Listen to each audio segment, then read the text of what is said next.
ನಾನಿವತ್ತು ನಿಮ್ಮೆಲ್ಲರಿಗೂ ತೋರಿಸ್ತಿರೋ ಸ್ಯಾರೀಸ್ ಬಂದು ಬನಾರಸಿ ಆಂಟಿಕ್ ಜರಿ ವರ್ಕ್ ಬಂದಿರೋ ಸ್ಯಾರೀಸ್.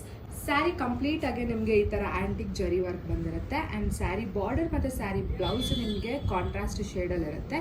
ಸ್ಯಾರಿಯ ಪಲ್ಲು ನಿಮಗೆ ಈ ತರ ಇರುತ್ತೆ. ಇವಾಗ ನಾನು ನಿಮಗೆ ಇದರಲ್ಲಿ ಅವೈಲೇಬಲ್ ಇರೋ ಕಲರ್ಸ್ನ ತೋರಿಸ್ತೀನಿ. ನಾನು ಹುಟ್ಟಿರೋದು ಒಂದು ಬ್ಯೂಟಿಫುಲ್ ವೈನ್ ಕಲರ್ ಸ್ಯಾರಿ. ಈ ವೈನ್ ಕಲರ್ಗೆ ನಿಮಗೆ ಬ್ಲೂ ಕಲರ್ ಕಾಂಬಿನೇಷನ್ ಬರುತ್ತೆ, ಪರ್ಪಲ್ ಕಲರ್ಗೆ ಯೆಲ್ಲೋ ಕಲರ್ ಕಾಂಬಿನೇಷನ್ ಬಂದಿದೆ, ಬ್ಯೂಟಿಫುಲ್ ಬಾಟಲ್ ಗ್ರೀನ್ ಕಲರ್ಗೆ ಪಿಂಕ್ ಕಲರ್ ಕಾಂಬಿನೇಷನ್ ಬಂದಿದೆ, ಆರೆಂಜ್ ಕಲರ್ಗೆ ಪಿಂಕ್ ಕಲರ್ ಕಾಂಬಿನೇಷನ್ ಬಂದಿದೆ, ಬ್ಲೂ ಕಲರ್ಗೆ ಪಿಂಕ್ ಕಲರ್ ಕಾಂಬಿನೇಷನ್ ಬಂದಿದೆ, ಸಿ ಗ್ರೀನ್ ಕಲರ್ಗೆ ಪರ್ಪಲ್ ಕಲರ್ ಕಾಂಬಿನೇಷನ್ ಬಂದಿದೆ. ಇದೆಲ್ಲ ನಿಮಗೆ ಪ್ರೀಮಿಯಂ ಕ್ವಾಲಿಟಿಯಲ್ಲಿರೋ ಬನಾರಸ್ ಆಂಟಿಕ್ ಜರಿ ವರ್ಕ್ ಇರೋ ಸ್ಯಾರೀಸ್ ಆಗಿರುತ್ತೆ. ಕಂಪ್ಲೀಟಾಗಿ ಎಲ್ಲನೂ ನಿಮಗೆ ಕಾಂಟ್ರಾಸ್ಟ್ ಶೇಡಲ್ಲಿ ಬಂದಿರುತ್ತೆ ಆ್ಯಂಡ್ ಪ್ರೀಮಿಯಂ ಕ್ವಾಲಿಟಿಯಲ್ಲಿರೋದ್ರಿಂದ very soft and very easy to drape, ಆರಾಮಾಗಿ ಕ್ಯಾರಿ ಮಾಡ್ಬೋದು. ಆ್ಯಂಡ್ ಈ ಸ್ಯಾರಿ ಪ್ರೈಸಸ್ ಬಂದು 3650 ವಿಚ್ ಇನ್ಕ್ಲೂಡ್ ಶಿಪ್ಪಿಂಗ್. ನಿಮಗೆ ಯಾವ ಸ್ಯಾರಿ ಬುಕ್ ಮಾಡೋಕ್ಕಿದೆ ಸ್ಕ್ರೀನ್ಶಾಟ್ ತೊಗೊಂಡು ನಮಗೆ DM ಅಥವಾ ವಾಟ್ಸಪ್ ಮಾಡಿ. Thank you.